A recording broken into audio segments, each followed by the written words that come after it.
Okay.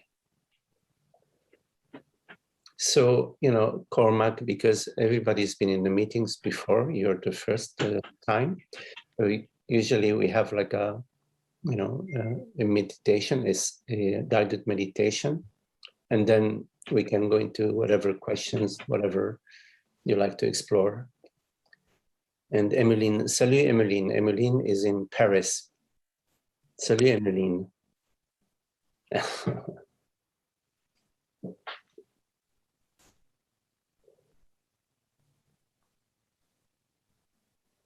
So if you're comfortable, to just close your eyes or lower your gaze and just sit comfortably.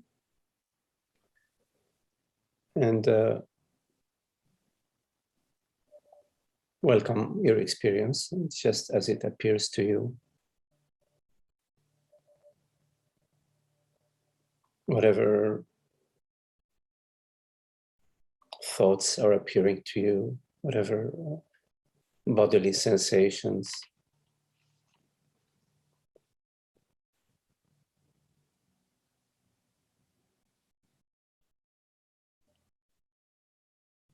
Whichever way your experience is appearing to you, simply welcome it.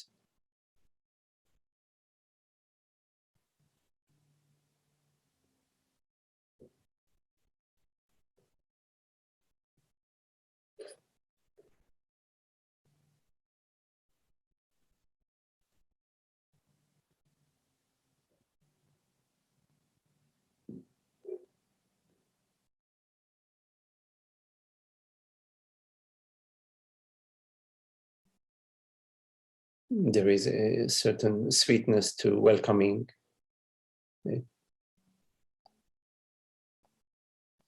Yeah, an effortless quality.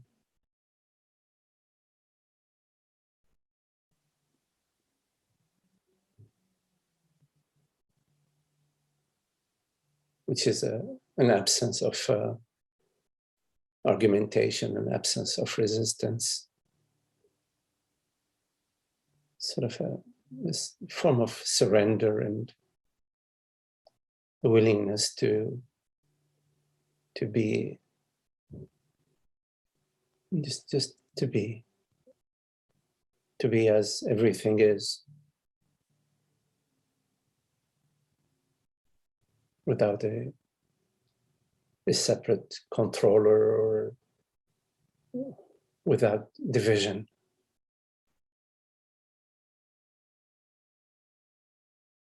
Without wanting things to be different.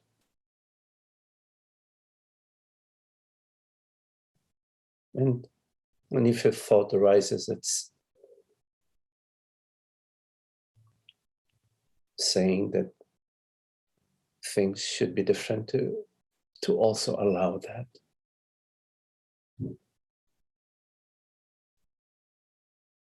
Because it doesn't matter what is being allowed, but what matters is the allowing.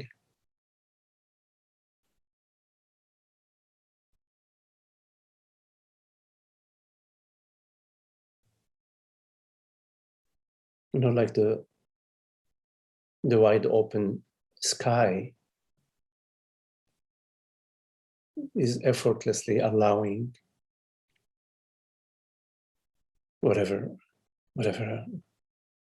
appears, whatever clouds or weather system that appears as a metaphor. It's our reality, which is this effortless allowing. Is the core of our being.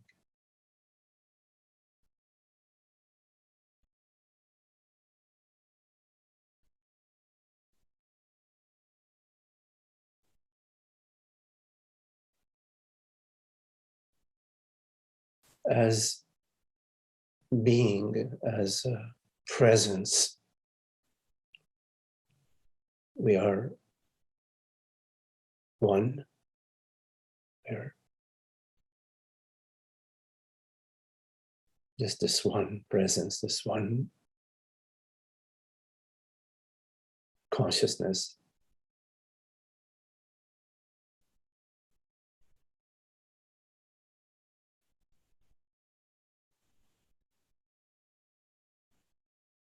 Like various waves in the ocean, they're all made out of water, all the same ocean, the same expression.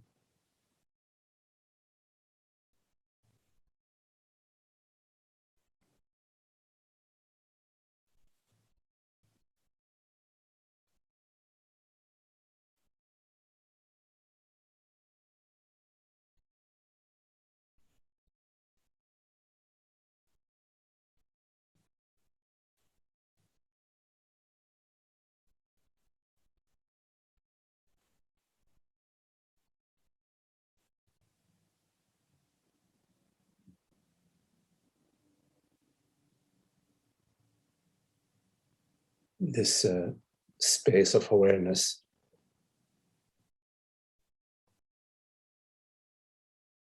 is always your experience. Everything you experience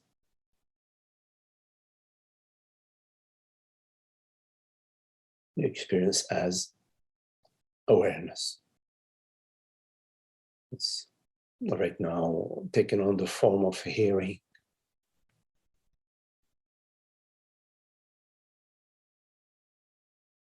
or the breath, breathing, the breathing body.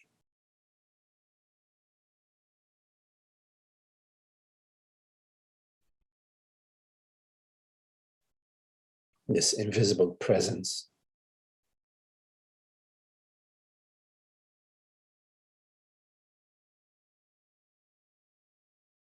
which cannot be hurt in any way.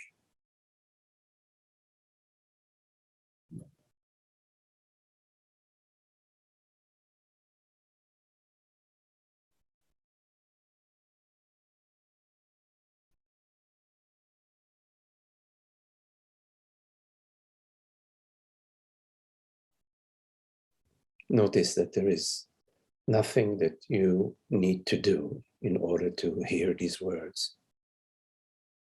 There's no effort or activity that you do.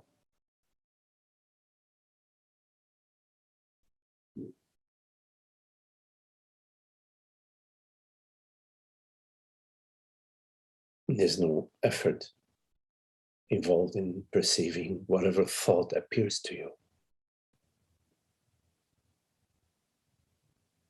whatever image appears to you.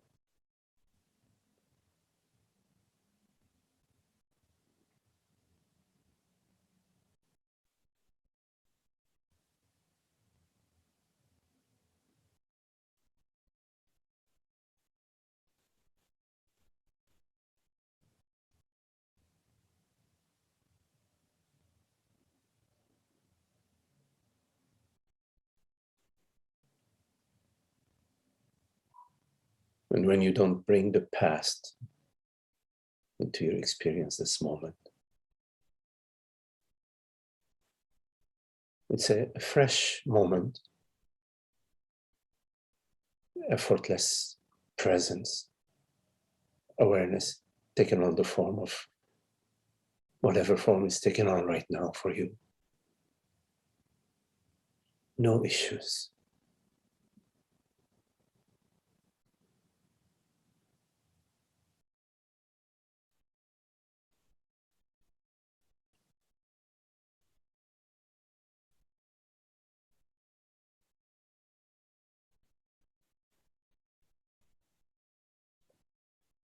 There isn't a separate doer or a separate experiencer in this moment of experiencing. is just experiencing, just awareness, just consciousness.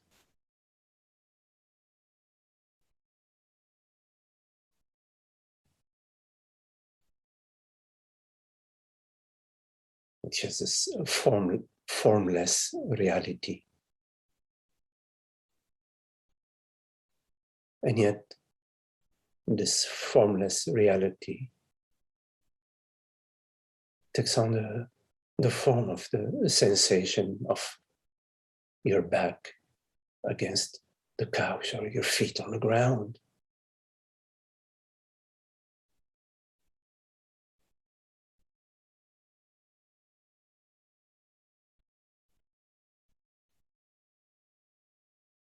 Like the stillness, when you take the stillness and you vibrate it in a certain way. It produces music and sounds.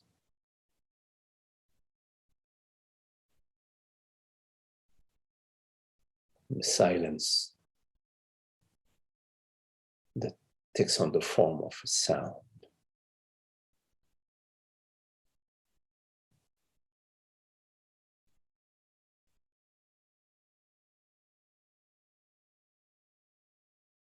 And when you listen closely to the sound, you hear the silence.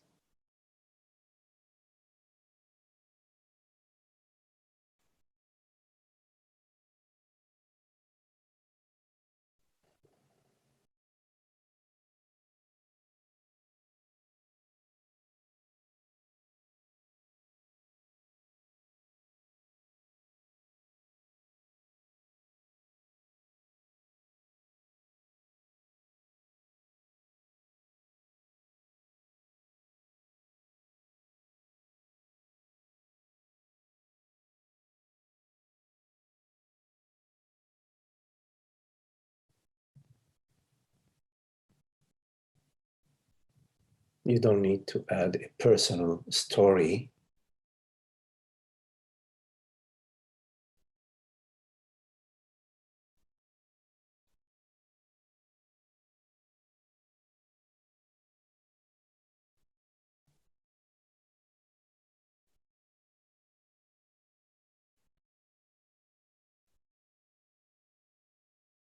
In order to be.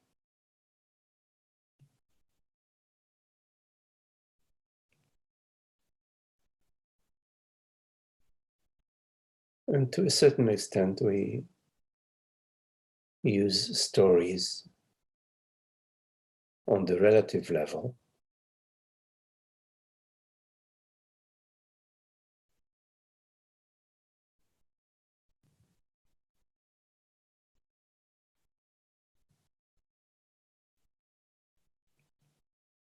But we don't mistake ourselves to be a separate entity.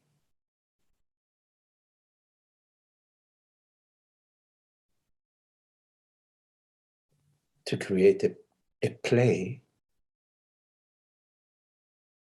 you put together a stage and you put together various players, various actors with their own script to create the play.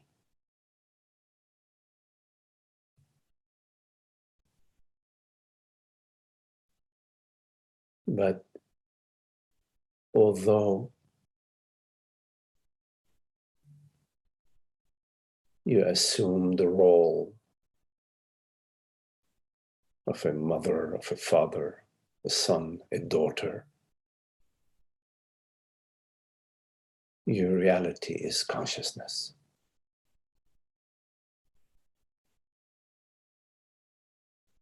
The roles that you assume are simply for the body-mind.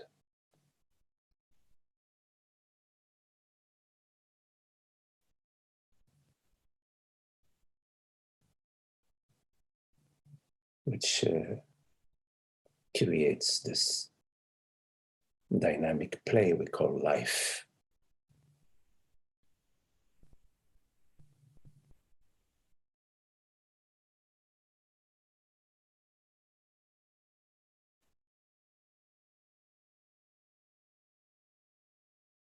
And this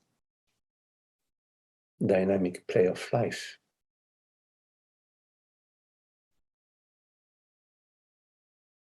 can be graceful,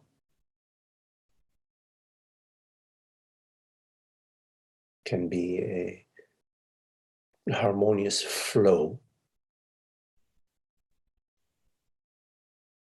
when you don't identify yourself with the character that you are playing. When you recognize yourself to be presence, to be awareness, to be beingness, you recognize all the players as your very self.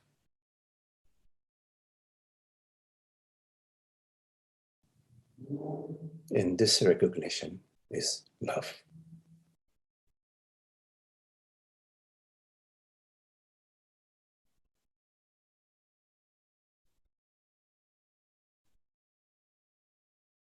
So that life can be a graceful play of love.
And whenever the play is not graceful, whenever it is disharmonious, unhappy,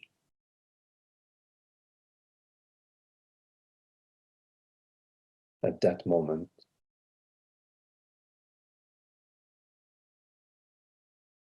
we are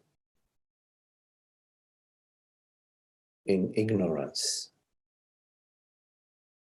meaning we are identified with the body-mind.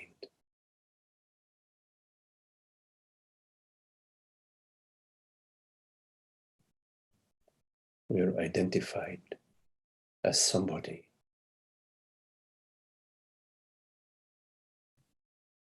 And we immediately experience this sense of isolation and separation.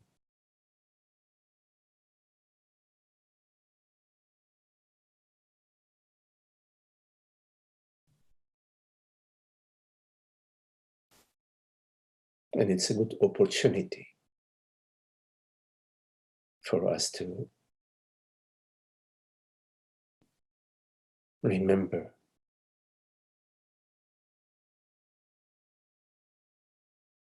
our reality as one reality.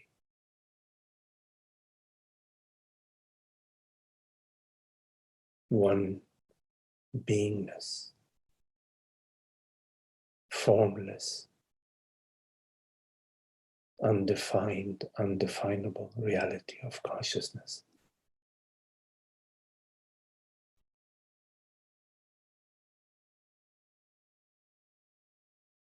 The reality which I am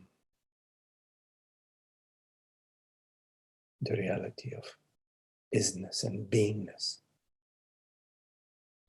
the reality of the mountains, the rivers, the lakes, the rain, the universe, the reality of consciousness, which I know as my very self.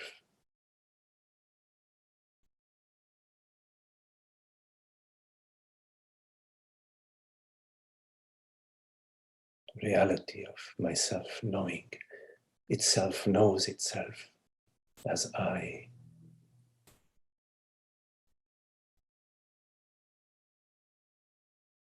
It speaks to itself and reminds itself, I am.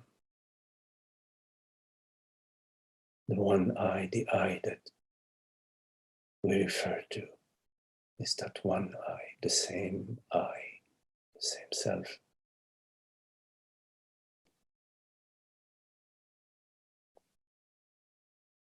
That which perceives and is not perceived phenomenally, and yet is known intimately as myself, not my separate self, but myself, I self, the one self. No separation in awareness.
So if there are any questions,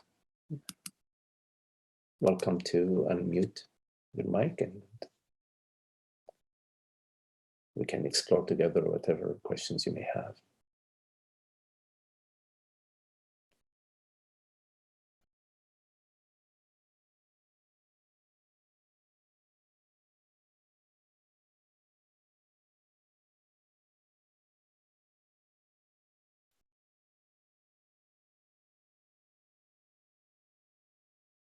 So any questions?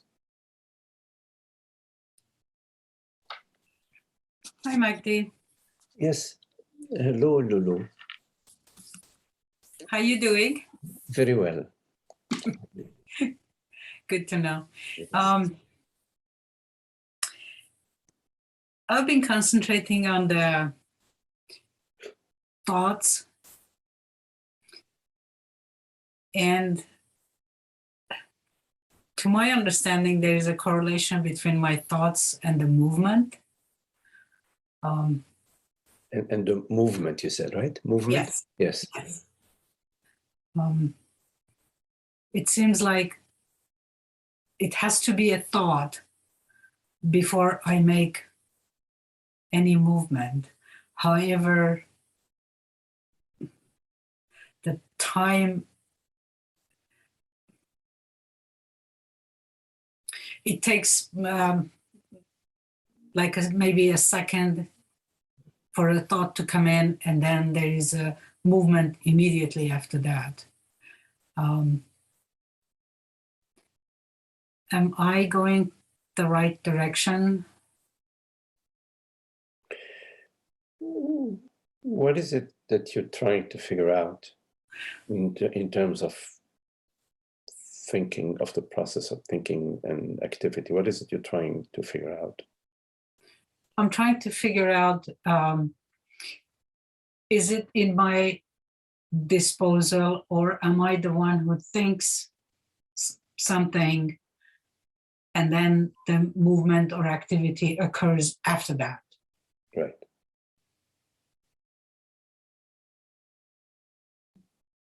So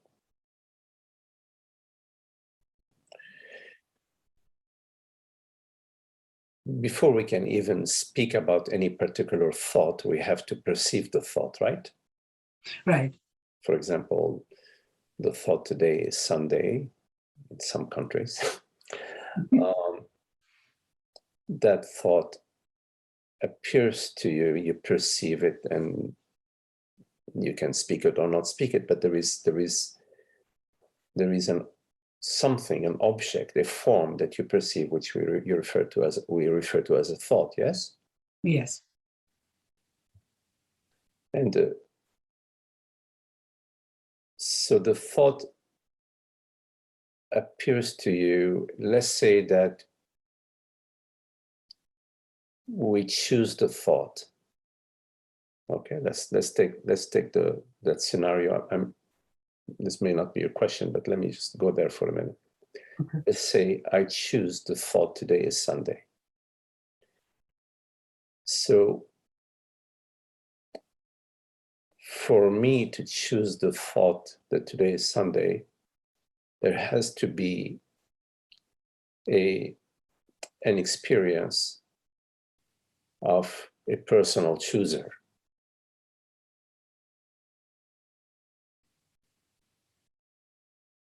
Right? Right. Some sort of experience of a personal chooser. Not a belief. A belief is not an experience. I can believe that I'm an antelope, but that means nothing. There has to be some sort of experience that there is a personal chooser. So when you look in your experience, which is always now, right? And you ask yourself, what is the personal chooser in my experience right now? What do you find? I don't find anyone who chooses. Right. It occurs. I don't find a personal chooser.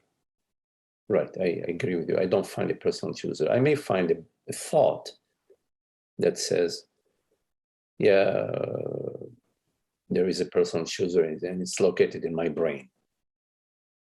But the thought is random. I mean, the thought doesn't know what's inside my brain. Thought doesn't know anything. Thought just appears to me. So when I look in my experience, I don't find a personal chooser, right? Right. And yet I perceive a thought. So the thought appears to me. The next thing is, in terms of action,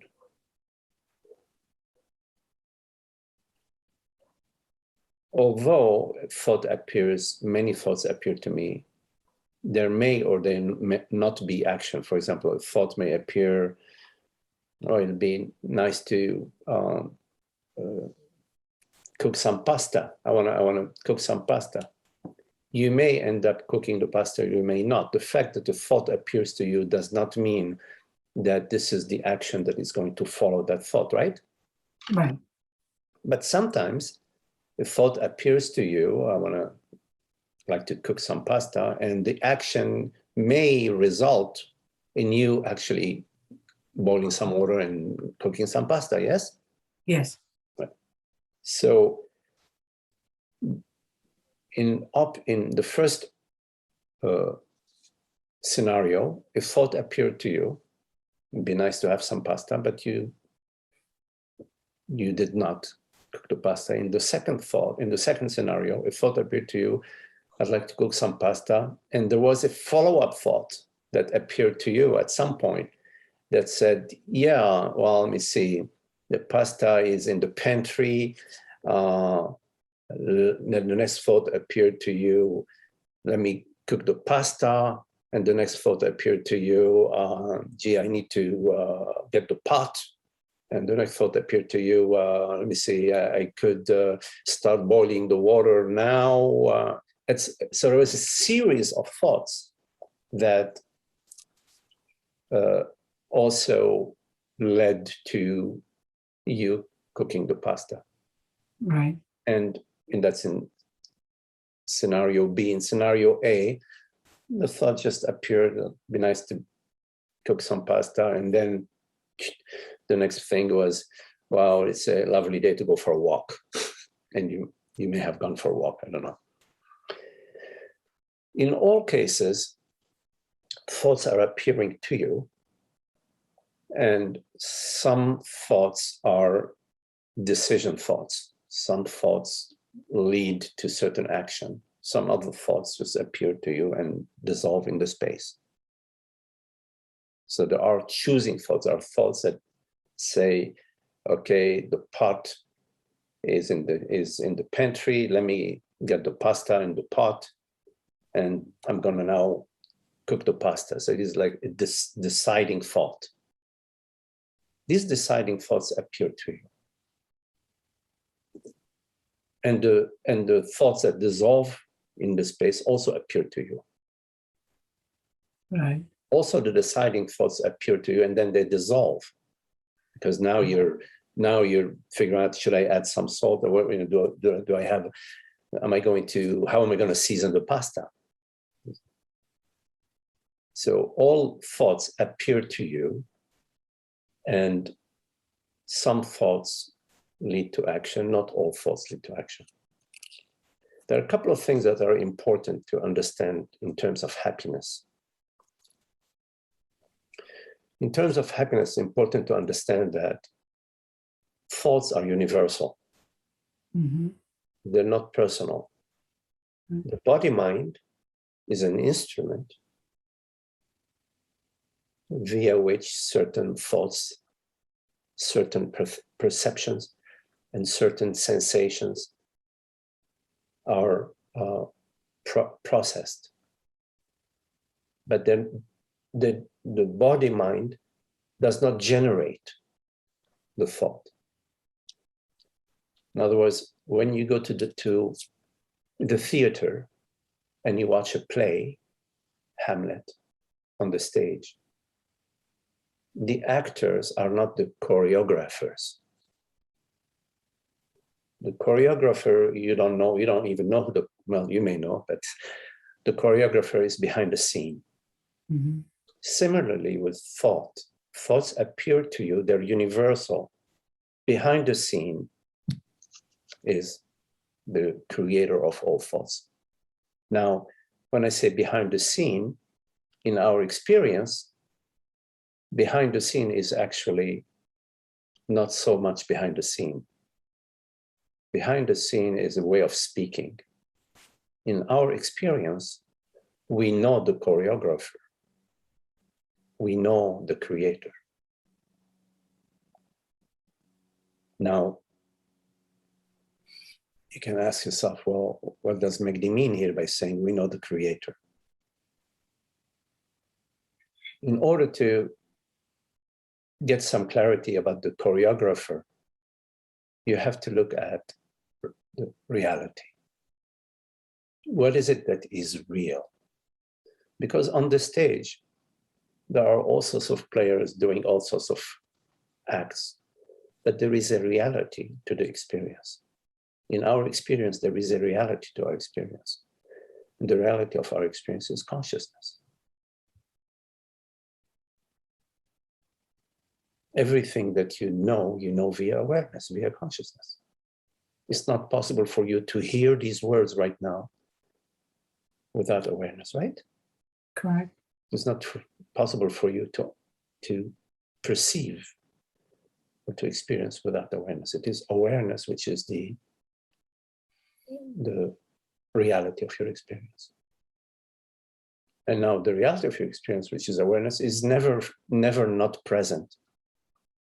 No one here has ever had an experience of no awareness.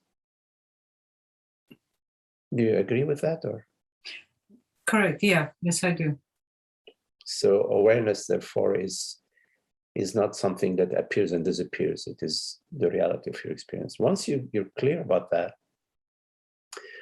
then the next thing you need to understand, given that there is one reality, which we can discuss if you'd like to, but I'm going to move forward and we can discuss it later if you like. Given there is one reality, the reality of everything that you perceive, the reality of your thoughts, the reality of your actions, the reality of the choosing thoughts, the reality of the pasta, the reality of the world, the reality of your body, is this one reality.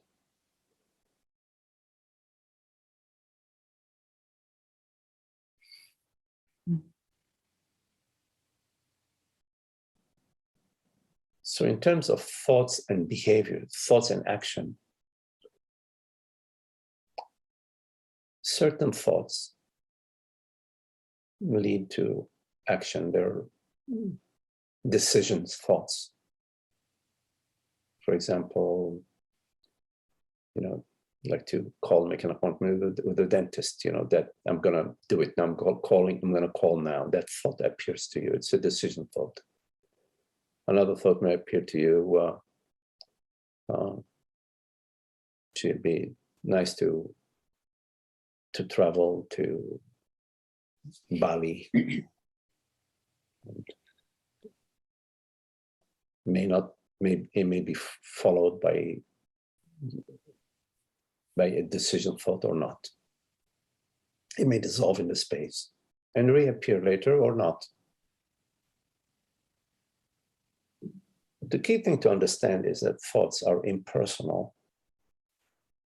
There is no separate self. There is no body that is separate from the process of thinking or from the process of universing. There is nobody separate from the process of universing. This is the key thing to understand. Because in non-duality, our interest is in peace and happiness, is in freedom and joy, the celebration of being. And as long as you perceive yourself or experience yourself as a separate thinker or separate doer, you experience the sense of separation and isolation and incompleteness and the sense of lack.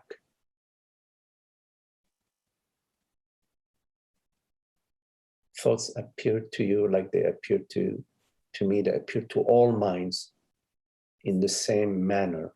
They come from the same source.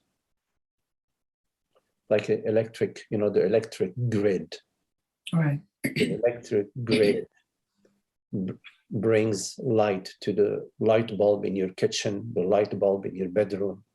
It brings the electric power to your stove, etc. It's the same source. There is one source and various minds. There's one reality and infinite minds. There is one ocean and infinite currents or waves. There is one forest and infinite trees and leaves and fruits, flowers and fruits in the forest. But it's one forest. The reality of the wave is water. The reality of all waves is water. Your reality is the invisible aware presence. My reality is the same invisible aware presence. Thoughts are the way presence appears itself, appears from itself to itself. It is I awareness which perceives the thought which is arising out of I awareness. It is I awareness which is perceiving the thought which is arising out of I awareness. You follow? I do. If I may go a little further, I'll take the example of you're making pasta. My body has to think that it's hungry in order for the thought to come up as I have to make pasta. Or something has to happen, I'm assuming, and I need your input on this. If my physical body is requesting or needing something, does that movement happens first before my thought comes in that I have to take care of it? Or how do this two things connect? If you look at your experience of hunger, you perceive a sensation.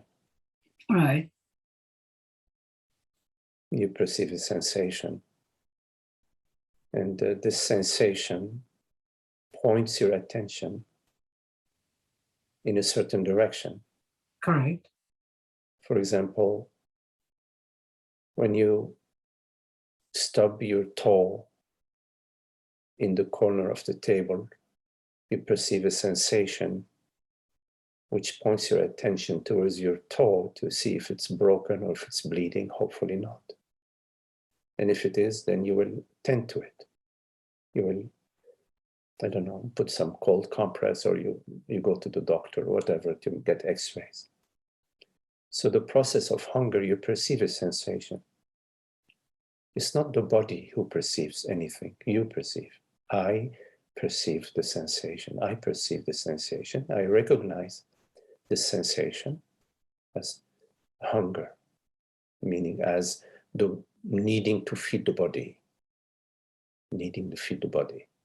And you have a choice to feed the body or not. Or not. You can say, okay, yeah, okay, I'm hungry, big deal, fine, I'm gonna fast until tomorrow. Or you can decide, well, I'm gonna cook right away. Or you can decide, well, you know, now I will eat. I'm gonna go to my office, do some work, and then I'll eat at 8 p.m. This sensation appears to you. So the body does not have a will. Does not have a computer that has a CPU, a central processing unit. That central processing unit is designed by the engineers. There is no brain inside the CPU. It is designed and programmed and wired in a certain way to hook up with the battery and to hook up with the video card and to hook up with the I/O card, etc., in order to produce, with the programs, of course, the software, in order to, when you click something on the computer's keyboard, you can navigate Google. You can go on Google and navigate whatever you want to navigate. There is no will or decision maker within the body. There is only one decision maker, which we all know, Right. which is I. I am the decision maker. I does not mean the body is a decision maker. No, yeah, I know. A body, a robot, the body is a robot, but it's a very, very, very, very sophisticated robot. We are at the beginning phases of robometrics, whatever. I don't know. We are at the beginning phases. In 2,000 years, the robots would would be much, much, much, much more advanced, but they are still robots. Right. They're still robots. The body is a robot. It's God's robot. It's a robot of I. It's my robot. Right. It is I who is the decision maker, not the body. Not the body. It's very important to understand that,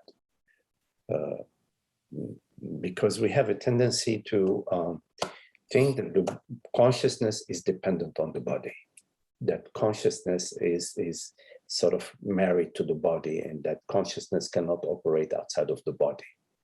So this is a very important to understand that the body, the consciousness does not depend on the body. And I'm fully aware of that. I'm sorry? I said, I'm aware of that. Consciousness is something the body experiences, but it's not within the body. Well, the body doesn't experience anything. Or I, or... Yes. I'm sorry, I don't mean to be pesky, but, just to be clear that it's all experiences refers to I. Right. There is no other experiencer outside of I. And when you say I, we all know I as awareness.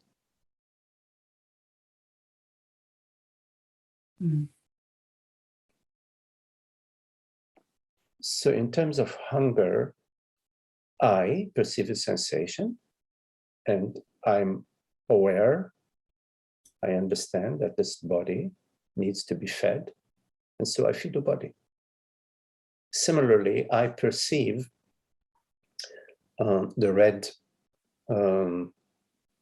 warning light in my car, which says low fuel. Mm-hmm. So then I choose to go to the gas station, the fuel station, and to put fuel, fill the tank with fuel. It's a similar way. It is similar.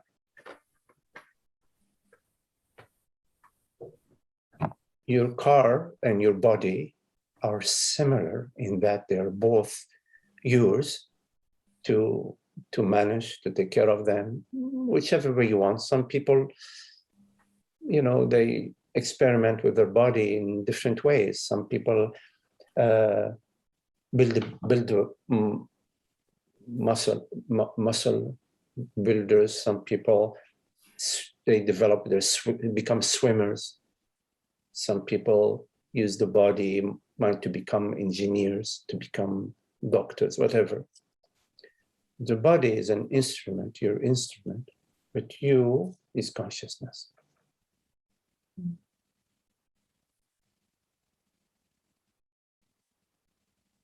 So the sensation has to be perceived in order to thought to have a movement.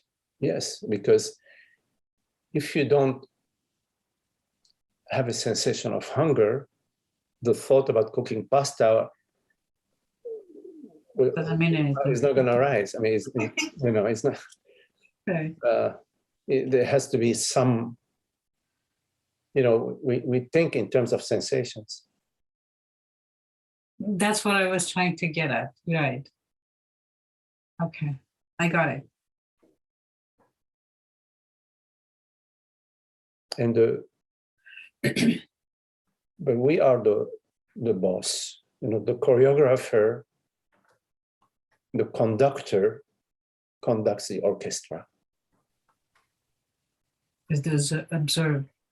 Yeah, the orchestra follows the conductor's instructions. Right. Of course, this is a metaphor because, in fact, there is no separation. There is no separation between I, consciousness, and my creativity. There's no separation between the creator and creation. But there is a difference in that creation does not define the creator. the Creator defines creation as it creates it.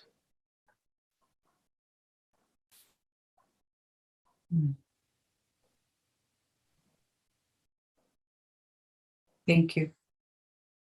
Okay, Lulu.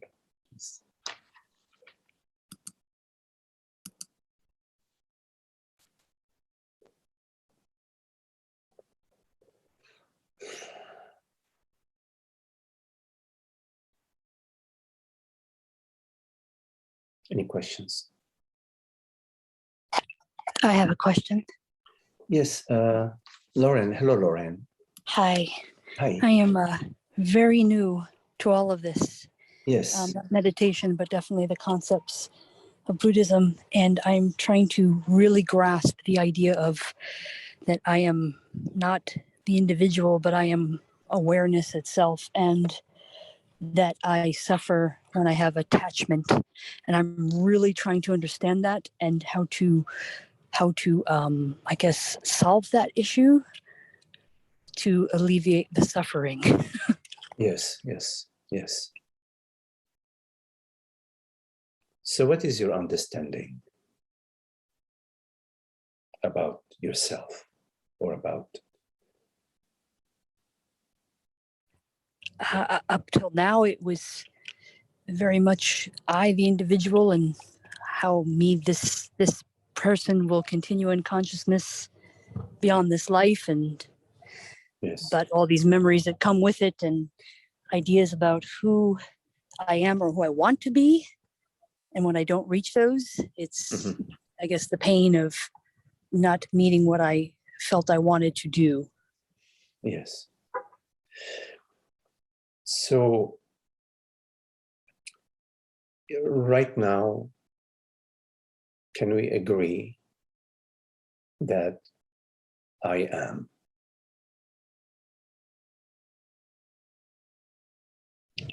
Yes. Okay. And can we agree that, for example, I perceive a body which mom and dad have called Lauren, in my case, Magdi, that I perceive this body which mom and dad have called Lauren, yes? Okay. And I perceive this body in different ways. I perceive this body, for example, right now, I can look at my hand, for example, and say, oh, these are the hands of this body, and this body is, mom and dad called it Magdi. So I perceive the body via perceptions.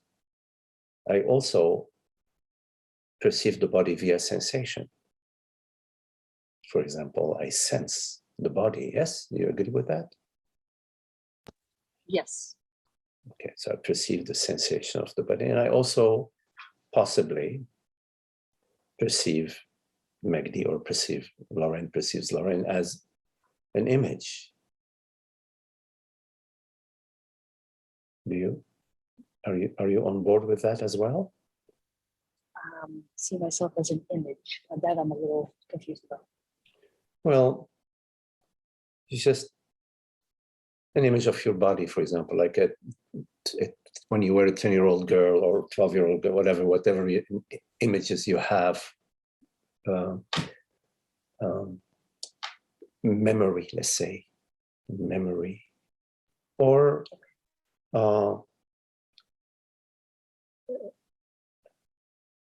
some formless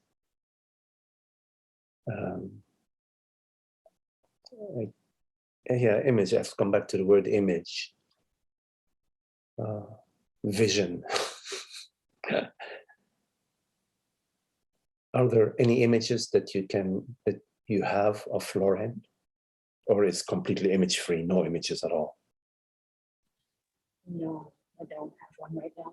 Sorry, I'm not hearing, Lauren. So I'm not perceiving a self-image right now. Okay, but possibly you could you could, in most cases, people are open to perceiving an image. It's okay, if you don't perceive an image, not a problem. Because sometimes when we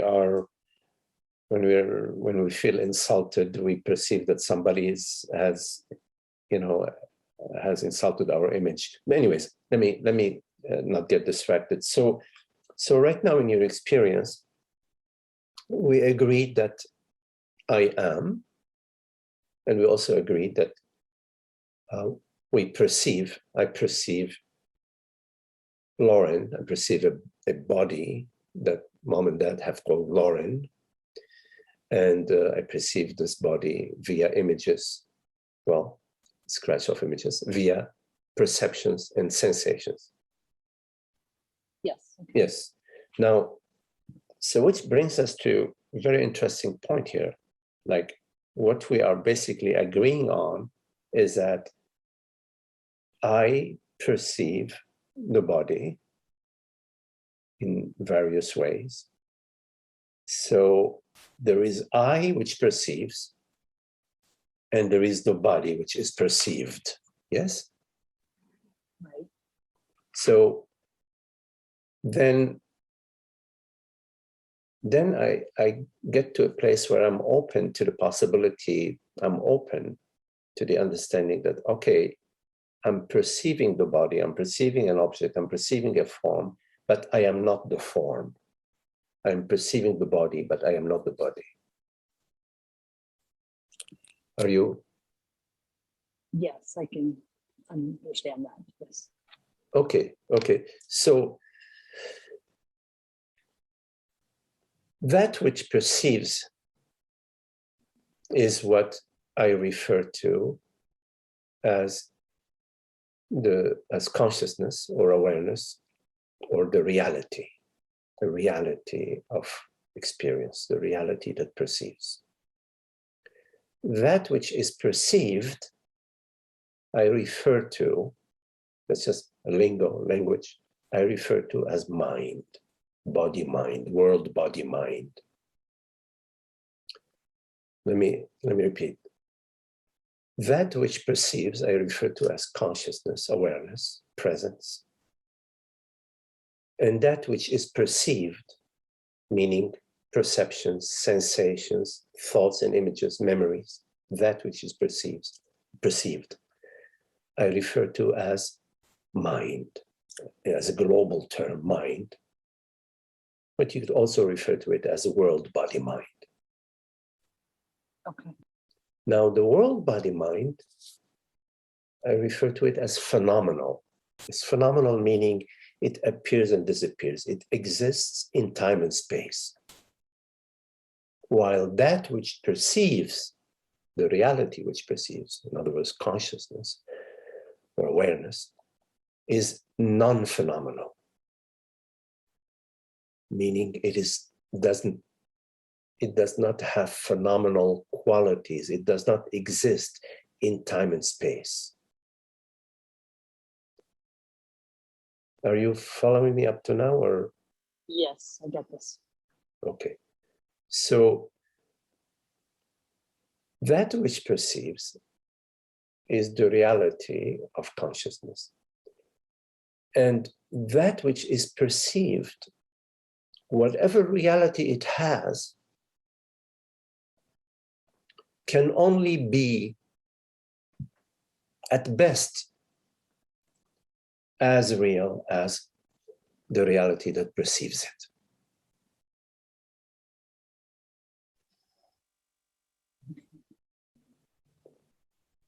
The reality, in other words, the reality of the world, body, mind, the reality of that which I experience, the reality of that which I perceive, is at best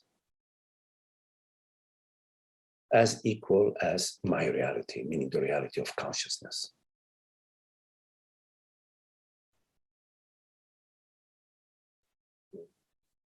Once you are on board with that, you are coming close to the understanding that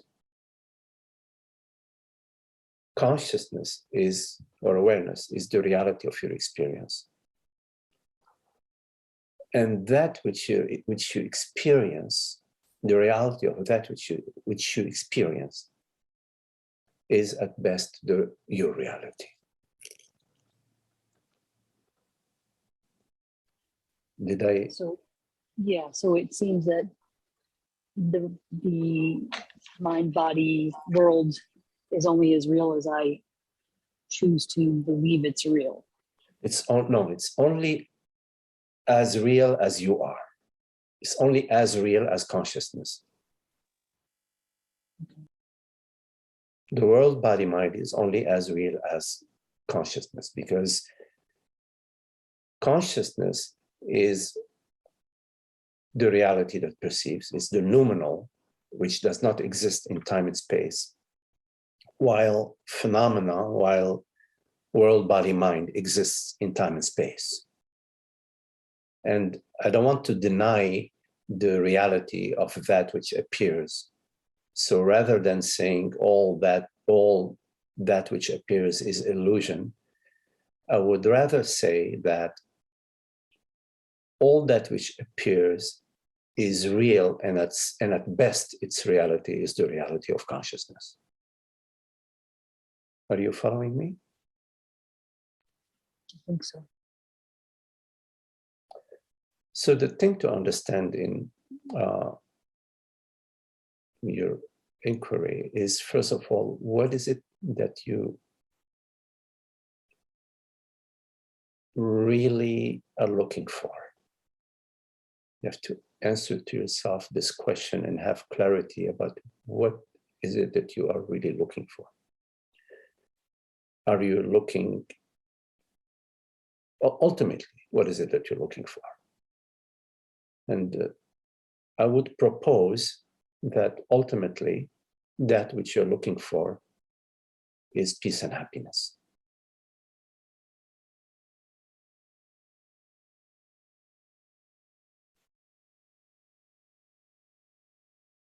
And because I am not interested in make-believe, I am interested in that which is real.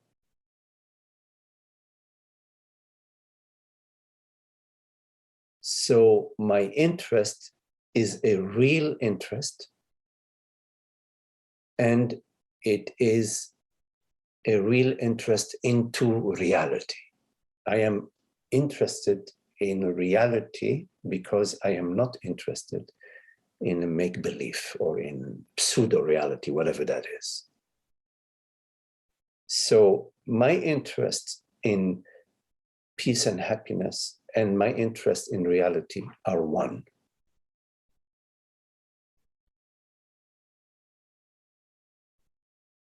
Because I am tired of the roller coaster ride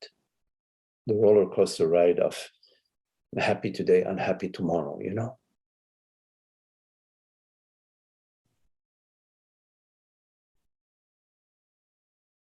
So if I am clear to myself that I am interested in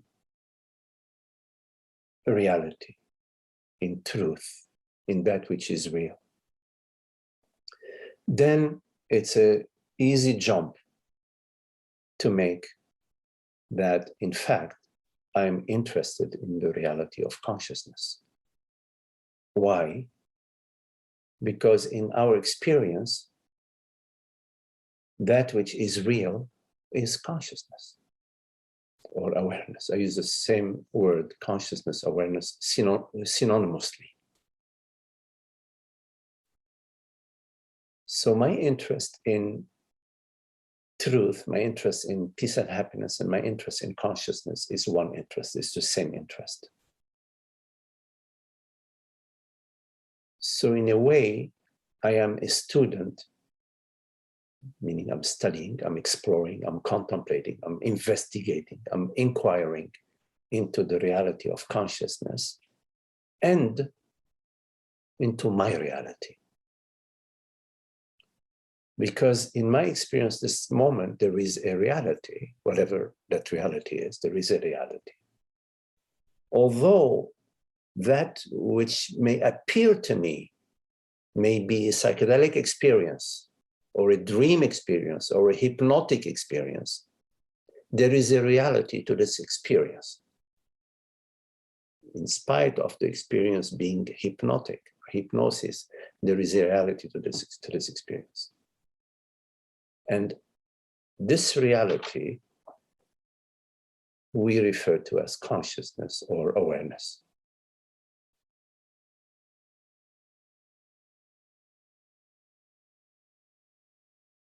Yes, are you following me, Lauren? Yes, I am. So then the question becomes, well, what is my relationship with awareness or consciousness? What is the relationship of I with awareness, consciousness? Are they two? So if there are two, if I is one reality and consciousness is a different reality, then we are in the realm of dual realities. And two realities cannot exist. There's only one reality. So therefore, my reality and the reality of consciousness is one reality. To come to that understanding that I refers to consciousness, to this one reality.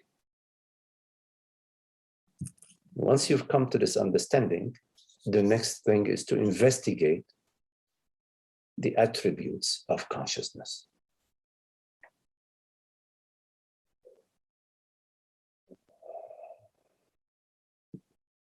Which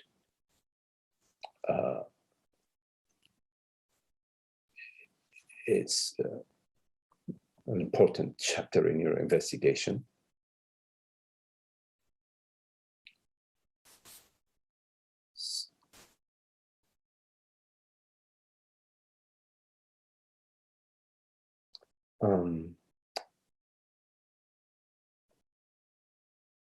I'm not sure if I spoke to your question or around your question or besides your question. So I need to get some input from you to know which way to proceed. This is a lot just in and of itself, is to understand. Lauren, I'm not hearing you very well. Oh boy. Okay. Yes. Yeah, no, there's a lot there to unpack. Yes. So the exploration of what is consciousness and what it is we're doing in this time, space, place, right? Well, I mean, consciousness, you know, is obvious. We don't need to really ask what is consciousness. Consciousness is, it is the reality that perceives. Well, it depends how you define it. At least that's how I define it. I define consciousness as the reality that perceives these words right now. It's the reality that perceives right now. Right. Okay. So we don't need to really, investigate what is consciousness. Consciousness, we already defined it as there is a reality to our experience. And this reality is that which perceives, which truly perceives right now. Right. That seems self-evident. Yes. So consciousness is self-evident.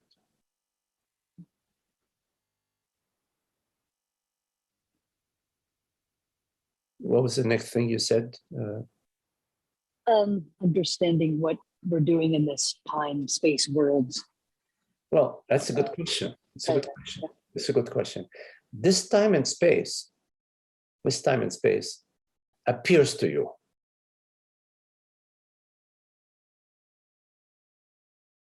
You do not appear inside that which appears to you.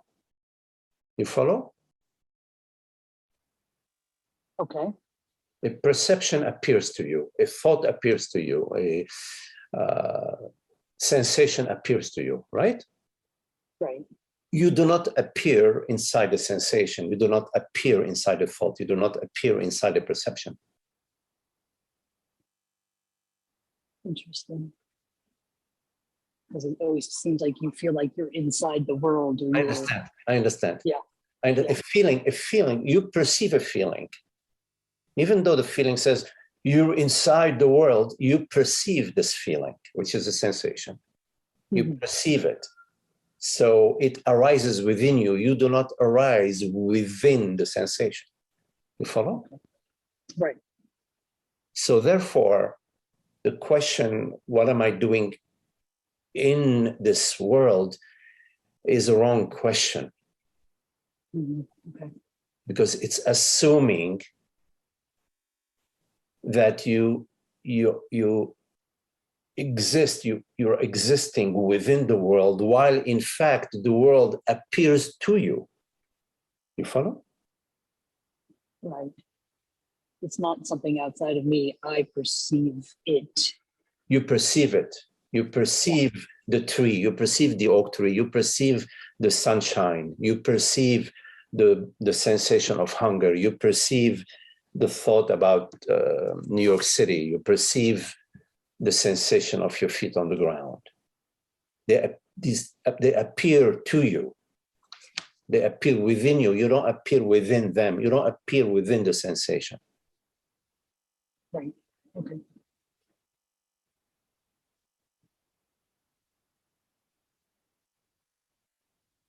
So how does that affect your question? It's interesting because it's almost like I always see myself as a piece of a bigger reality where in fact it's almost as if I'm bigger than the reality. I dictate the reality versus the other way around. Well,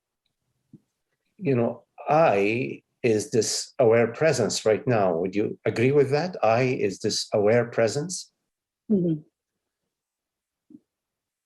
I is this awareness, right? Correct. And awareness is not female or male, right?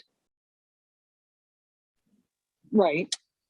And awareness is not blue, red, or purple, right?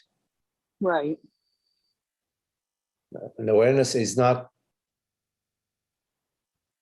cold or hot, right? Right. And awareness is not in the north or in the south, right?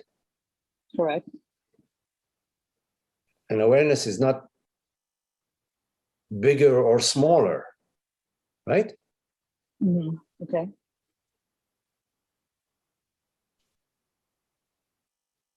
So if we take a look, and then using language, we say that awareness is not in the realm of world, body, mind,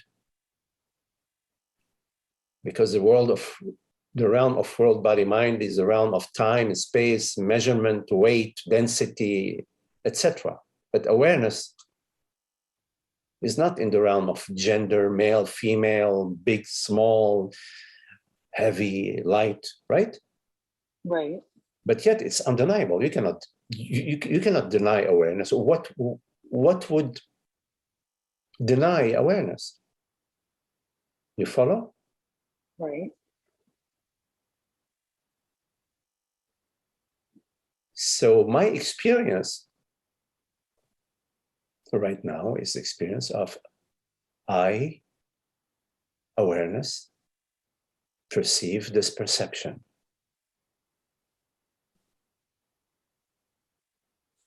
Are you okay with this way of speaking?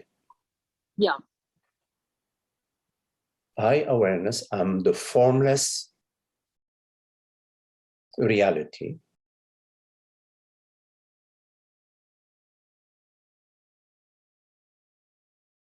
of this perception.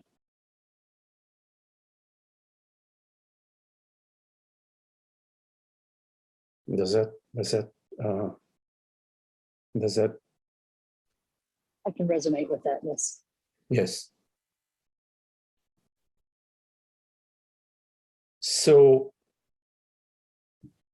the world, body, mind, meaning perception, the world, sensation, the body, the mind, meaning thoughts, they appear to me moment by moment. They appear and disappear.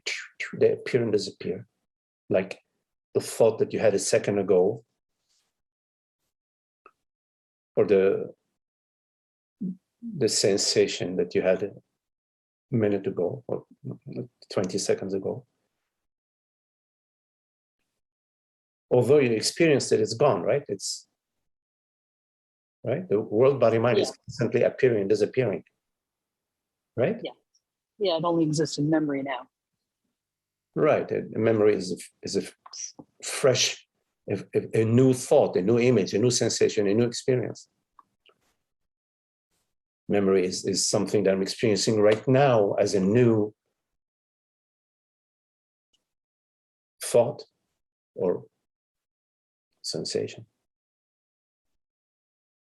So the world, body, mind appears and disappears. It's constantly appearing and disappearing, but the reality of awareness,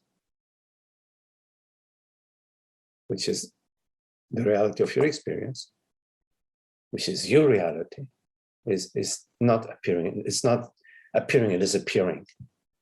You follow? Yes, the awareness is constant. Right. I awareness. Okay. Not the awareness as an object. I awareness. I awareness. The I am and the I know I am. I am, meaning beingness, and I know I am, meaning awareness. Sat Chit, Satchitananda. Sat means presence, Chit is awareness. Satchitananda, being, awareness, bliss. They're one.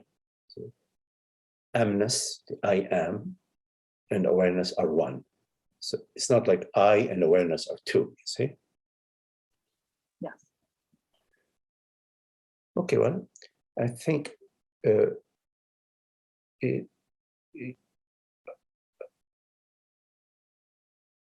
allow this understanding to sort of explore this understanding, allow it to simmer. You allow it to simmer within you. And we'll do that. Yes, and explore, if possible, what is it to live according to this understanding. And Holger, he usually posts, thank you, Holger, posts the videos, the recordings on YouTube. If you need to listen to the video again, you can do that. Or of course, you can also in the chat write your email. I can email you the video in case you would want to listen to this. Okay, thank you. Okay, Lauren. So it's good. Thank you for your question and for the opportunity to share.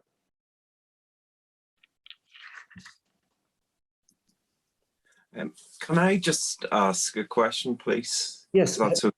Yes, of course, Cormac. Yes, please go ahead. I was just going to ask about, okay, going back to the sort of decisions and actions. So regarding a decision, there isn't a decision maker here. So I don't, at best, at the core of me is awareness. And then ultimately, the decision maker is the sum of all awareness, which essentially is God. Or am I completely wrong? Yes, good question, Cormac. Thank you, because I'll be able to clarify an important point here. When I say there is no decision maker here, or no doer, or no nobody who is making a decision here, what I mean by that, and maybe I wasn't clear, is that there is no separate doer. There is no separate self. There is no separate I that is choosing. There is no separate chooser.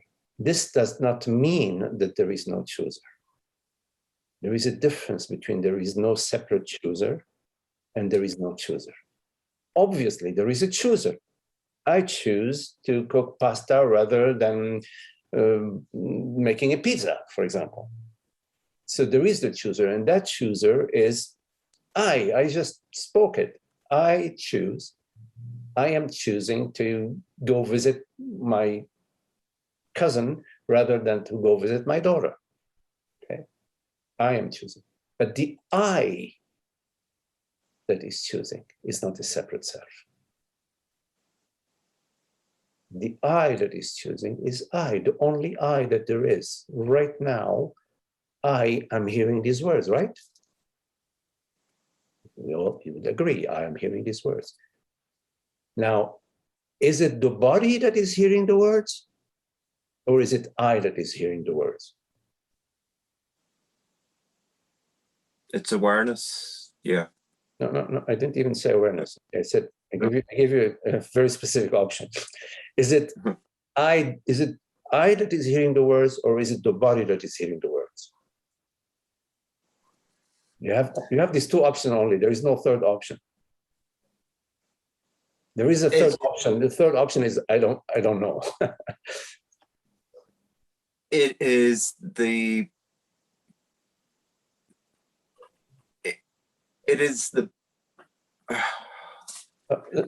Don't complicate it. The question is very simple. Are you hearing these words? Yes, I am. Yes, I am. Thank you. That was the question. Yes, I am hearing these words. So the I that is hearing the words, which you already said, I hear these words. I agree with you, because I'm hearing these words as well. This I that is hearing these words right now, what makes, I'm not saying that it is, but maybe as a question, is this I the body?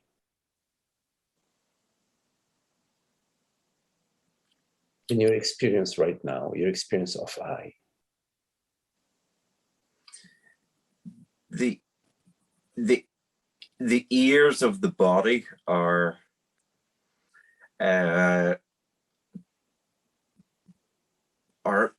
picking up the sound.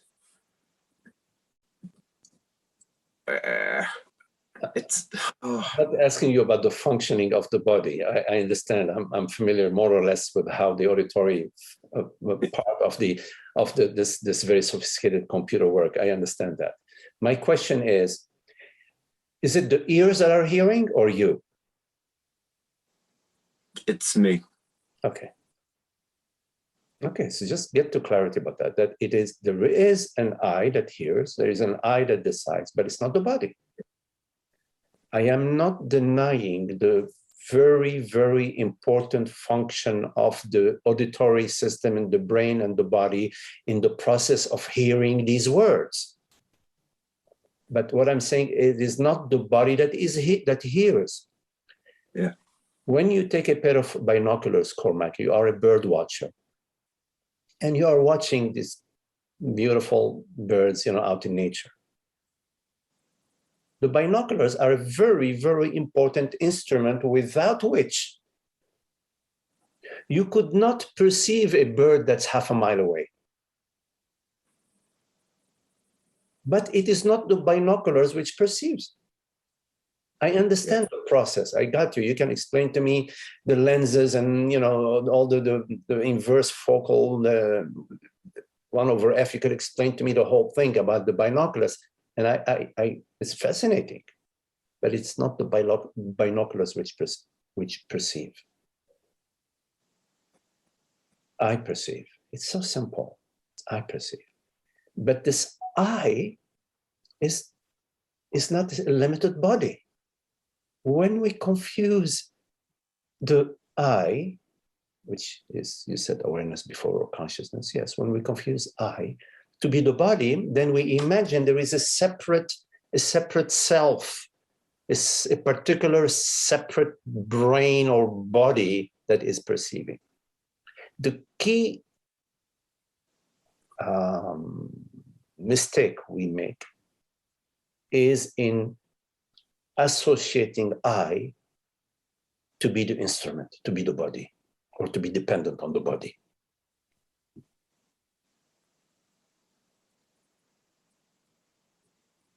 So coming back to your initial question, when I say that there is no I as a separate self do not decide, yes, it's true, because there is no separate self, it's a belief.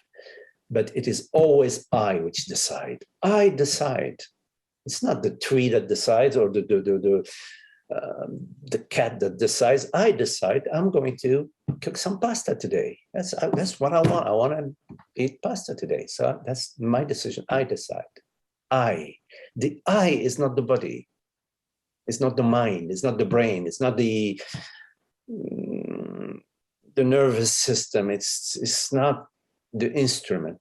I is consciousness, awareness. You have never been anything else but this consciousness.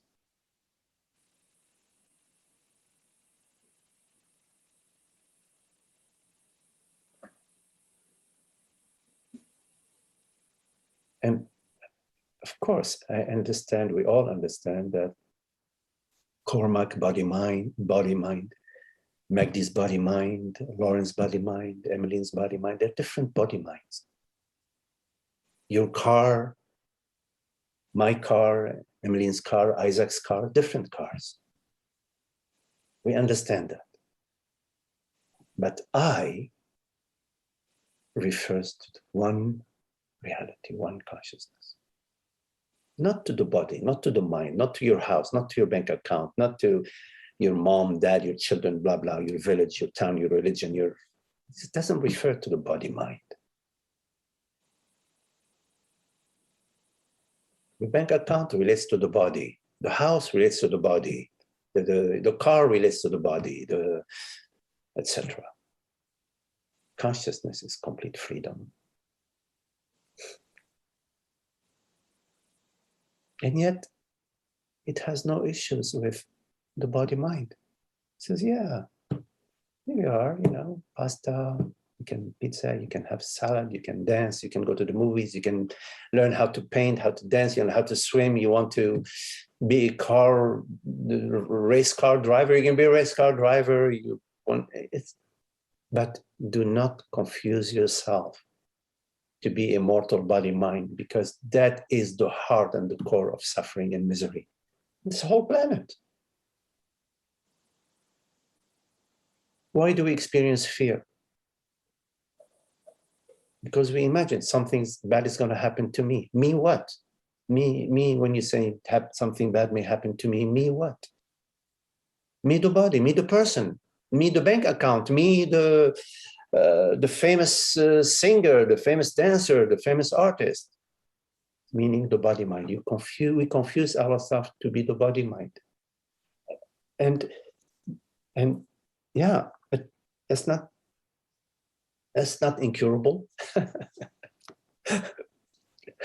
It's a curable disease. Because of understanding. You see, we have understanding. The understanding is key.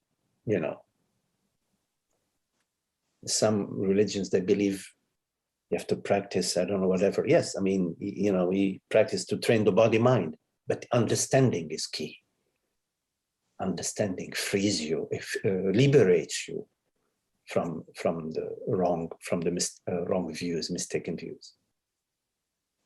Once you understand that that outside of your house, the shadow that you thought there was a thief hiding outside behind the bush is a shadow. In that moment of understanding, all your fears about that thief that is hiding behind the bush outside of your house, you realize, oh, it's a shadow, the shadow of the lamppost or whatever. All that fear is gone in an instant. You will laugh. That's what stand-up comedians do. They make us laugh about ourselves because we like to laugh about ourselves, because we realize deep down what fools we are. But we like to have somebody neutral on the stage pointing it to us, so then we can laugh.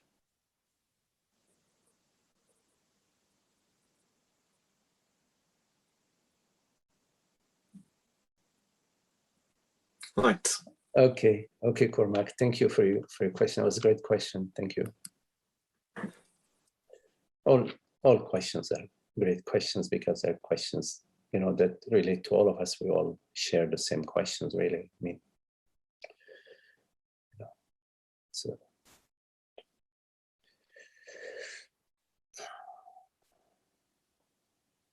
So, any questions?